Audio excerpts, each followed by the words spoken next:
Okay, hello again everyone. George Packard with Family Lawn and Landscape.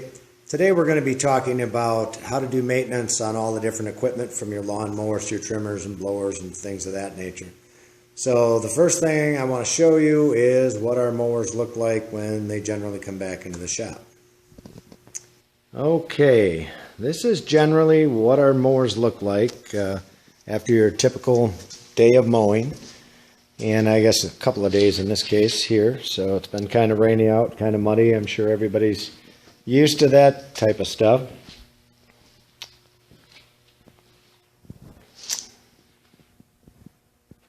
All right, and these are the Gravely mowers that we use. These are our big ride-on mowers that we generally use over in Wisconsin.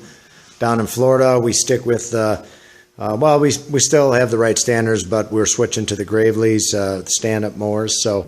But the first thing we want to do with this thing is get her jacked up, and what I'm going to use to do that is kind of in my shop by myself today here, so I can kind of show you this stuff. But here's a little system that we had made up that actually lifts the mowers up. What we're going to do now is we've got our air hoist hooked up, ready to go, strapped our chain across onto the mower, a nice secure spot. Now we're going to lift the mower, we're going to get under there, clean the deck out, take the blades off.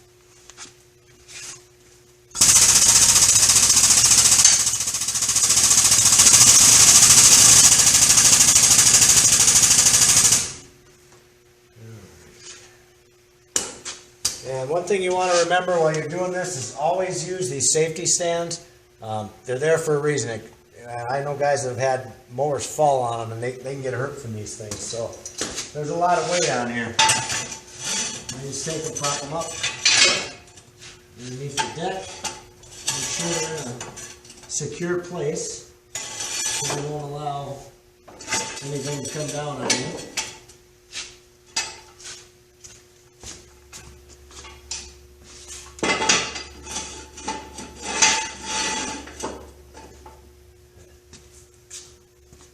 All right, now I'm going to proceed to take the blades off.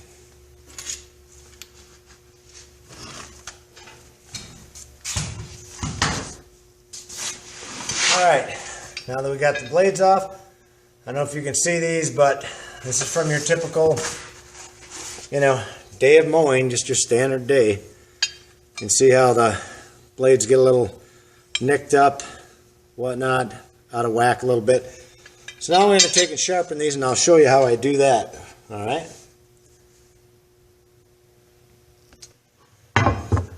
Okay, now I'm going to show you how we sharpen blades on our mowers. One thing I want to point out to you right away is, if you take a look at, this is a brand new blade, okay? When they come from the company and they have this bevel to it, they have a certain bevel. Okay, if you can see that, you can see the shape that they actually come in straight from the manufacturer. That shape that they have, that pitch that they have right here, you want to maintain that pitch all the time. Don't sharpen it. Don't go down this way and dull it off, or go too flat this way. Maintain that same arc, that same angle whenever you're sharpening these blades, okay? So, and the easiest way that I've found, or most efficient way that I've found of doing this, is by putting them in a vise, like so, and we use our hand grinder, okay? So it doesn't take long to do it. Always make sure that you're wearing the appropriate safety glasses. You got to have those on, because metal, you don't want to get that in your eye, obviously, because that causes issues. So.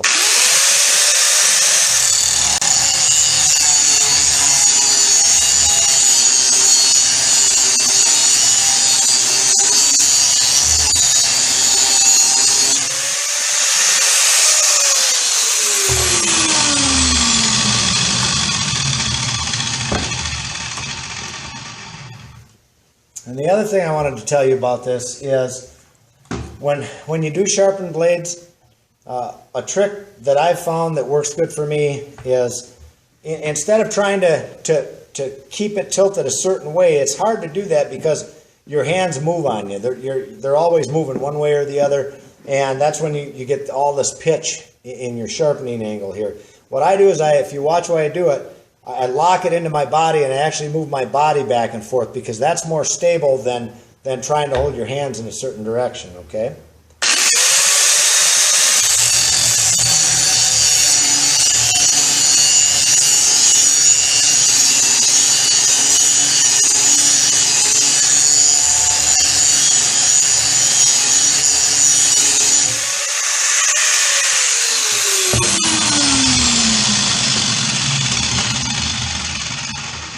Okay, so that is how I sharpen the blades. And again, keep in mind, you want to keep that same pitch going all the time, right from the factory. Don't change it. Don't arc it too much down or too much flat. And also, don't worry about, it's going to be hard for you to see, I'm sure, but sometimes you'll hit rocks and you'll have big gouges taken out of these blades up in here, and a lot of guys will come underneath and sharpen from underneath. That just takes away from the strength of the blade. I don't do that at all. I just stay right on top of it, keep my angle just the way I wanted it to be. Okay, I don't change anything. Okay, keep the angle the same, run it the same. Don't worry about all those little deep gouges you get from rocks. Just sharpen it across flat. It's got a sharp edge on the bottom. That's all you need. Okay. I'm going to finish sharpening these, and then I'll put them back on the mower. Okay, now that we've got all the blades sharpened, what I'm going to do is go underneath the mower. And what I like to use underneath there is just simple putty knives, okay? So I just take this knife, get underneath the deck, and scrape all that old grass off from underneath there. If you don't do that and you let that grass continuously build up underneath those decks, you'll get a bad airflow that comes out of there, and next thing you know, you're throwing chunks all over the place in the lawn because it's building up, and all of a sudden it blows out of there, and it builds up, blows out of there. So keep your deck clean every day if you can. If not, at the very least, do it on the weekends when you bring the mowers in to do the maintenance on them. You got to make sure you keep those decks clean. So I'm going to go scrape the deck out, put the blades back on, and we'll go on to the next step.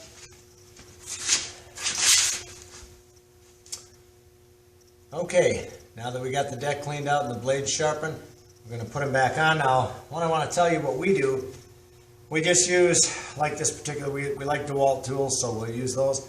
But we just have the 1/2-inch drive impacts. You got to be careful when you're putting them on with that, just because you can overdo it and actually strip out the threads up in where your bolts go in the bolt hole. So what you want to do is just make sure when you put them on, just give them enough so that you can see it's tightened on there. Count about 1, 2, and then pull the gun on. That's what we do, and it works out good. So I'm going to throw them on quick. And, oh, the other thing, got to make sure I tell you, make sure that when you start these, when you put the blade back in, make sure you start them by hand. That's the first thing. Don't just set them up in the hole and hit them with this gun. Because if you do, you're going to strip out the threads in that hole, and then you're in for a world of problems. So you don't want that. Start them all by hand, then sit. All of our blades sharpened, and we got the deck all cleaned out. Now we're going to come back here, and you want to check your oil every time. Okay? We run straight 30 oil in these mowers, and what you need to do, make sure the mower shut off, of course, and make sure all the oil has had some time to drain back down into your reservoir. So, and then you can just put it back in, screw it tight, check it, make sure it's good to go. We do like running the synthetic oil, and that seems to work well. You can get more for oil change out of it. Generally, we run every 2 weeks, and we change the oil in these things. But with the synthetic, we usually go about every 4 weeks. Okay, so, and I know you can go a lot longer than that, but we just try to keep up on it that way. The other thing you want to do is also check your hydraulic fluid every time. Make sure that's right up.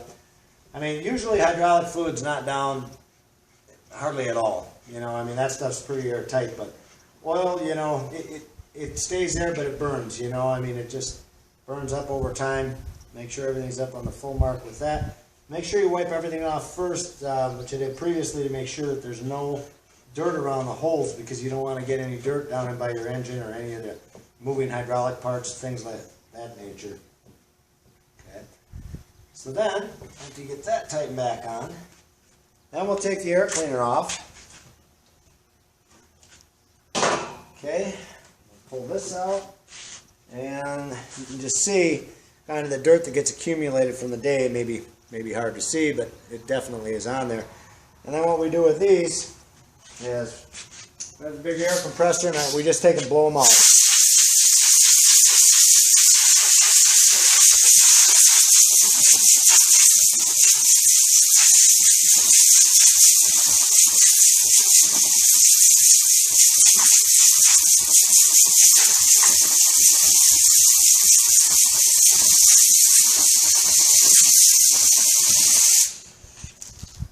Okay, you don't need to switch these. Now my inside filter, I can see that's perfectly clean. We just put some new ones on the other day, so I know those are all good.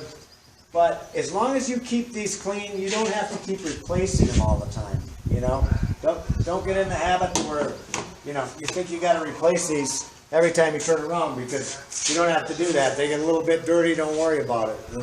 But what you want to do is every day when you're done mowing, blow that dirt out of there, clean them out, make them nice. Okay, nice and clean. It pays dividends. To keep your motor and everything running good. So we've checked the oil, we've checked the hydraulics. The other thing you want to do is always check your battery terminals, make sure those are tight at all times.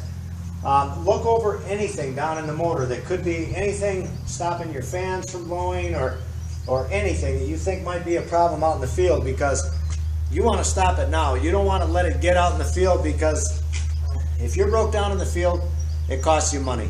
And nobody needs that. You need to be going all the time when you're out on the road with these things. So we get them back in the shop, we go over everything. And the next thing I'm going to do too, we talk about, is air in the tires. And I'm going to go over that. I'm going to make sure that these tires are all aired up evenly. And the reason you do that too is because if you're out there mowing and one tire, it's got less air in it than the other side, it's going to pitch your machine. Okay, you don't realize that, but it does, and it'll pitch your machine, and then your cut's going to be off. Okay, you need to have the same amount of air pressure in all those tires. And those we generally check early in the morning in case we do have a slow leak on one of them. You're forever and a day having tire problems, But we check them in the morning, we check the oil in the morning, all the hydraulics and everything, they're all checked out before they even leave in the morning. The other thing we do is we inspect the belts. The Gravely's kind of nice. It's just got a flip-up deck on the front. You flip them up, look at all the belts, make sure those are in good shape. Because like I say, the last thing you need is to be broke down out in the field, because it costs you money whenever you're sitting out there. It's all about efficiency. It's about getting done quick and getting back on the road, getting one job done after another. So you can't be doing that if you're always fixing your equipment. Okay. For years and years, you try to doctor up a lot of things like the older mowers and stuff, and honestly, you spend more downtime and it costs you more money. You're just better off to, like I said, just get new mowers if you can afford them. Sell them after a couple of years after the warranty is off of them, and then just keep moving in that direction. Okay, because I've been down the road. When we first started, we had Murray mowers, and we started with those things, and it was terrible. I mean, the wheels would fall off the things. I mean, decks would break. Everything breaks on those things. They're just terrible. But for a homeowner, yeah, they'll last them a couple of years, whatever. But for guys like us, you can't have that stuff. You got to have, if you're going to be in this business to make money, you better get commercial equipment. Spend the money. I think this Gravely, was around $8,500 or $9,000. But it's a grass mowing machine. I mean, this thing knocks out a lot of grass in a short amount of time. So we like the Gravely's. We're going to stick with them for now, and we'll see what happens. But now, having said all of that, back to the buying of the equipment and stuff. If you keep buying the cheap mowers and you keep fixing them and all the downtime, you add all that up, you actually end up losing money. It's hard to explain, but anyway, what we do is we go with the Gravely's. I hope that you guys like Gravely's too. If you try them out, if you haven't tried them out and you get a chance, I would suggest you do that. Okay, and the last thing you do after you get done doing all the maintenance on the mowers is pressure wash them off. You want your mowers to stay nice and clean just for the appearance, that people see that, and also for your resale value when it's time to sell them down the line. If you take care of them, keep them looking good, down the line when you go to trade them off or go to sell them on something else, you're going to get more money for them because you took care of them.